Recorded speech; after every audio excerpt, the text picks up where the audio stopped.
Okay, let's get into it. If you're serious about making music right now, you are probably trying to figure out the same thing. Which DAW to go with. Exactly. And today we're doing a deep dive on two of the absolute heavyweights, Cubase 14 and the new Logic Pro X. Yeah, and what's interesting is that, they're both phenomenal.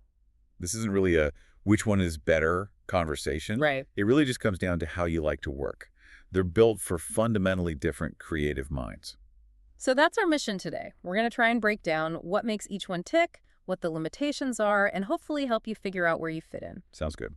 Let's start with the world of speed and intuition. Let's start with Logic Pro X. Right. So if you're in the Apple ecosystem, this is kind of the default, right? The big thing with Logic is that it's just so smooth and polished. It's designed to let you just jump in and create. But is that smoothness sometimes, a bit restrictive? The real magic seems to come from those immediate creative tools they give you. Oh, absolutely.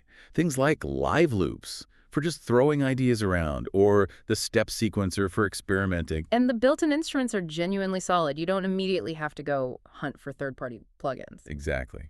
And for beat making, the drum machine designer and the drum synth are just, they're so fast.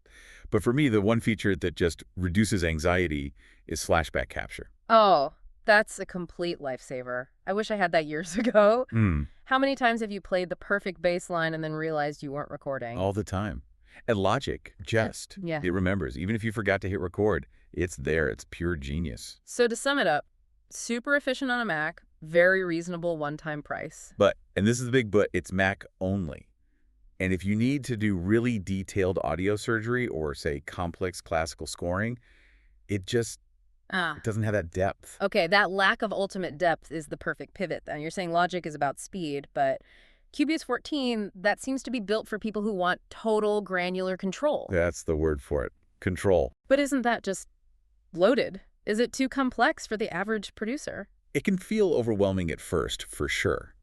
But that complexity is power if you need it. The sources are all raving about the sound design flexibility. You mean the new modulators? Yeah, the modulators, you can basically tweak almost any parameter, Yeah. which lets you create these really complex, evolving sounds that you just can't get easily elsewhere. And here's what's really interesting for composers, right?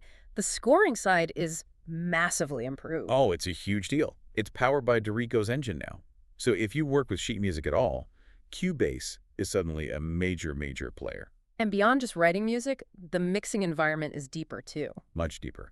A more detailed console, you get real-time CPU monitoring, which is critical on big projects, and just more precise control over every little thing. I also saw they added some really fun creative stuff like the shimmer studio delay and those underwater style filters. Yeah, they are trying to bridge that gap, I think, between the super technical and the purely creative. So it's not all just spreadsheets and numbers. Not at all.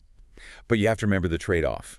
It's a professional powerhouse, and that means it's more expensive, and that learning curve is not a joke. You're paying for a lot of features you might not touch for years. So what this all comes down to for you, the listener, is a pretty clear choice.